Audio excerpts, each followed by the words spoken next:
it totally made my week. This totally made my week. Final thing that made my week, and you can make my week. Hi everybody and welcome to my channel. This is a show called This Made My Week, where I share all the things that inspired me, uplifted my spirits, gave me hope, made me laugh.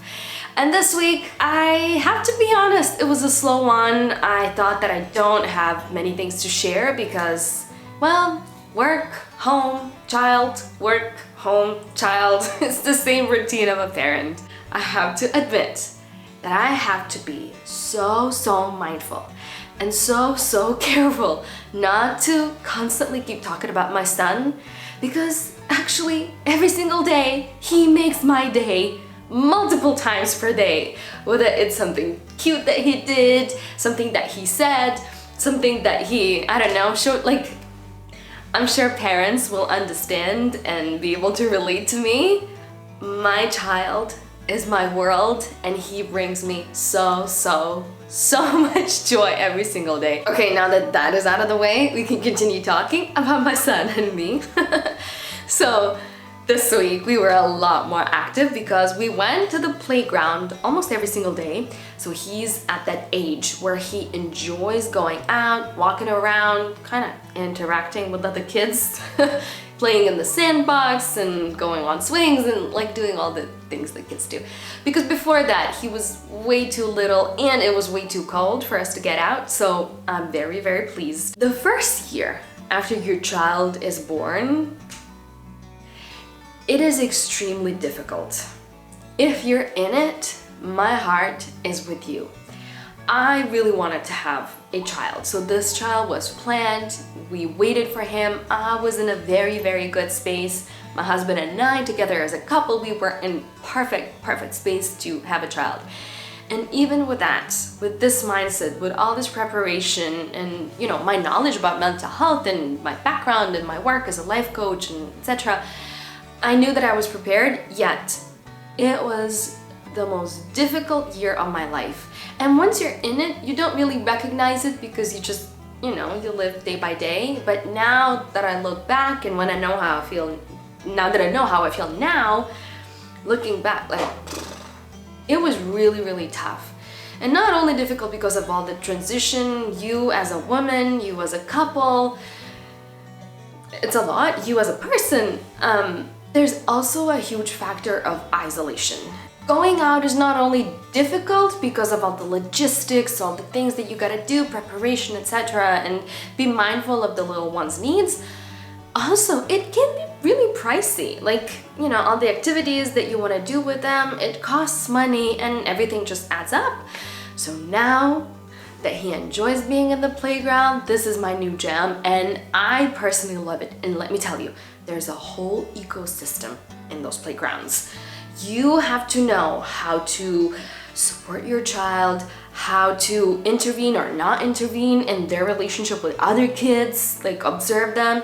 Then you gotta talk to other parents and know how to say whether to share any advice or not. Like, it's a lot, but also it's very interesting, very supportive. I was lucky thus far to meet wonderful women, wonderful parents, and have the best experience. So playground is my new thing. I'm gonna go there as much as I can.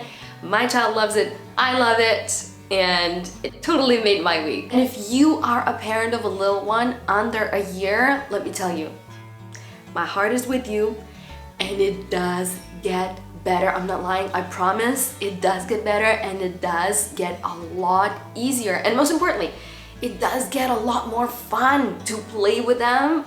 It's like, it's the most exciting thing. So just hang in there. This too shall pass. In preparation for this video, I was doing some research about building communities and I came across this most wonderful organization called Invisible Cities. It is a business with social conscience, and what they do, they train and they hire homeless people to be city tour guides. What a genius idea! Like, who would know the city better than a person without a permanent home and who wanders the streets on a daily basis, right? This organization wants to bring awareness about homelessness, break down stigmas, and build uplift communities. They work with each tour guide individually, which means that they can create truly unique tour guide experience based on that person's experience. They have a story to share with us, and they have such a unique perspective because of their struggles and their background, so they can show us something that you and I cannot see with all our privileges. I have my laptop with me because I wanted to read you one sentence from one of the tour guides. Hi, my name is Dakota. As a pagan, I want to show the real side of Edinburgh's witchcraft and folklore, and I have a tour based on that. I also designed an LGBTQ+ tour to capture Edinburgh's queer culture and history. Like, come on, I want to go there. I want to see that. If you're traveling, you can book a tour online. There's one virtual tour that you can have. I think it's on Edinburgh. But if you are a local or if you are Ukrainian refugee, these tours are free for you. Oh my goodness, and they are in Edinburgh, Manchester, Glasgow, York, Cardiff, Scottish Borders, and Liverpool. Invisible cities, I love you. Oh my goodness, I cannot wait to travel to the UK. This totally made my week. Another beautiful story comes from the UK. No, it's not the one about Kate Middleton or where she is, although I do love that side of TikTok, and I love hearing all the speculations and seeing how creative people can be with their guesses. If you ask my humble opinion, I do believe that she had a surgery and she simply doesn't want to be out in public because she hasn't healed and recovered fully. But TikTok, please continue with the drama. Very entertaining. But back to my story. So we all know that pubs are a huge part of British culture. And it's not just a place where they go and have a drink. It's a place where communities gather, they share, they talk, they unwind, and simply spend time together. However, because of increased costs and as a consequence of the pandemic, many pubs are shutting down, especially in remote areas. And this is where people are coming together to solve this issue. Local people are buying pubs, and they become community-based non-profit businesses. They are run by management committees, and anyone can become a member of it by investing some money, and then they have a right in decision-making how to run the pub. They evolved so much. Now it's not just the place to have a drink, but some of them have children's play areas where parents with kids can come. They organize English lessons for refugees. They organize events and live music. You see, when people have a say, it's not just a business to make money. It becomes a gathering space for the community. It becomes a place for people. You know why I love this initiative so much? Because as human beings, we are born with two major needs. One, to be safe, and two, have a connection with others. And this initiative does exactly that. It creates a safe space for people to connect.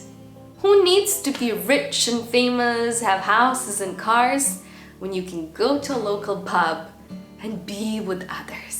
I want to give thumbs up for the story, but I'm gonna let this guy do it. Wow!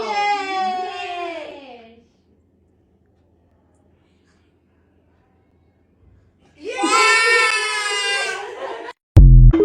Final thing that made my week, and this one is for giggles, and it's a show on Netflix called Love is Blind. If you haven't seen it, and especially if you haven't seen this season, the drama, the people, the anticipation and the surprise, like, oh my gosh, it's my dessert at the end of the day. I still haven't watched it all. Tonight we're gonna see who will marry each other. It's the wedding episode. I cannot wait already. And then the reunion is all out already. I wanna go and watch it now. This is how entertaining it is and has been this whole week. Love is Blind. Thank you to all the participants who allow themselves to be so vulnerable on camera and provide this entertainment for all of us. Go watch it. It's good. It's juicy. It's good.